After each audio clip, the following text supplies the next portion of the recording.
सबसे पहले आपको एक तस्वीर दिखाता हूं। ये तस्वीर देखिए, ये तस्वीर है दिल्ली पुलिस की स्पेशल यूनिट स्वॉट की 24 वर्ष की कमांडो काजल चौधरी की।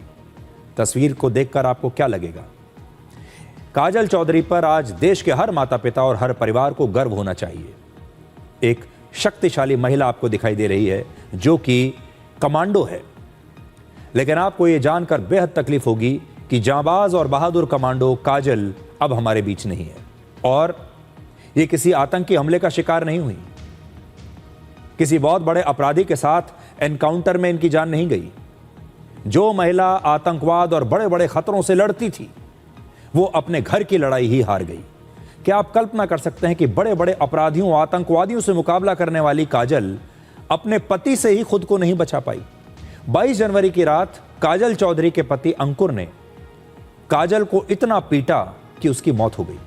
28 वर्ष के अंकुर ने बेरहमी से लोहे के डंबल से काजल के सिर को जख्मी कर दिया और काजल पर हमला करते हुए उसके पति ने इस बात की भी परवाह नहीं की कि काजल उस समय गर्भवती है।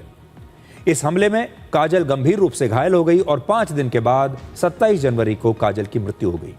काजल की हत्या के आरोप में उसके पति को गिरफ्तार कर लिया गया है और काजल कोई साधारण महिला नहीं थी, बल्कि दिल्ली के स्वॉट कमांडो थी।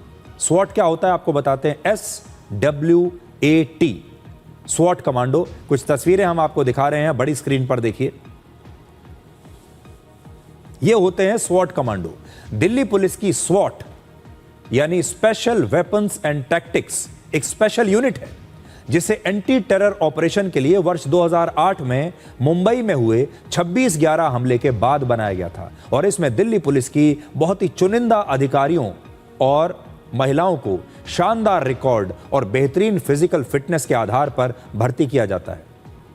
काजल चौधरी ने वर्ष 2022 में बतौर कांस्टेबल दिल्ली पुलिस को ज्वाइन किया था और अपनी प्रतिभा के दम पर, अपनी फिटनेस के दम पर वो एक स्वॉट कमांडो बन गई।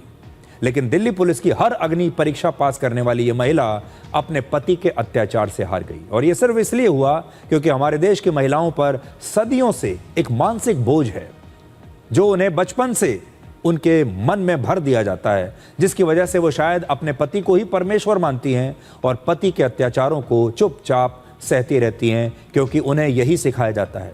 और इसी सामाजिक बोझ ने ताकतवर कमांडो काजल चौधरी को अपने पति के सामने बेहद कमजोर कर दिया, जिसकी कीमत उसे अपनी जान देकर चुकानी पड़ी।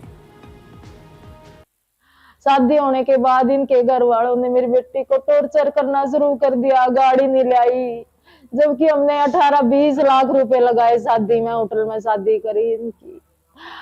इसकी सिस्टर, इसका ससुर, सास, देवर, जेठ सब टॉर्चर करते थे, बताती थी लड़की। मेरी बेटी फिर ये दुखी होकर कह सुनकर मेरे लड़के ने इसको डांटा, अंकुर को। ये कह सुन के फ्लैट ले लिया, खरीद लिया इसने वहां पे। फिर भी लड़ाई करते थे। ये जो खबर है आज देश के हर परिवार को शर्मिंदा करती है। काजल चौधरी का पति अंकुर शादी के कुछ समय बाद से ही उसे दहेज के लिए मारता पीटता था और वो चुपचाप ये सब कुछ सहती रही अपने परिवार की खातिर। ऐसी घटनाएं हमारे समाज के लिए एक अभिशाप हैं और इसीलिए आज एक प्राइम टाइम शो में हम ये घटना आपके सामने प्रस्तुत कर रहे हैं। नेशनल क्राइम रिकॉर्ड्स ब्यूरो की रिपोर्ट कहती है कि वर्ष 2023 में 4,48,000 से ज़्यादा महिलाओं के खिलाफ अपराध के केस रजिस्टर हुए थे। इसमें से 1,33,000 घटनाएं सिर्फ घरेलू हिंसा के बारे में थी, जबकि 6,156 मामले दहेज उत्पीड़न के थे। सोचिए, आज के ज़माने में भी दहेज को लेकर महिलाओं का उत्पीड़न हो रहा है। काजल चौधरी की हत्या हमें बताती है कि हथियार और कमांडो ट्रेनिंग आतंकवादियों और अपराधियों का मुकाबला तो कर सकती है, लेकिन समाज की सोच का मुकाबला बहुत मुश्किल है।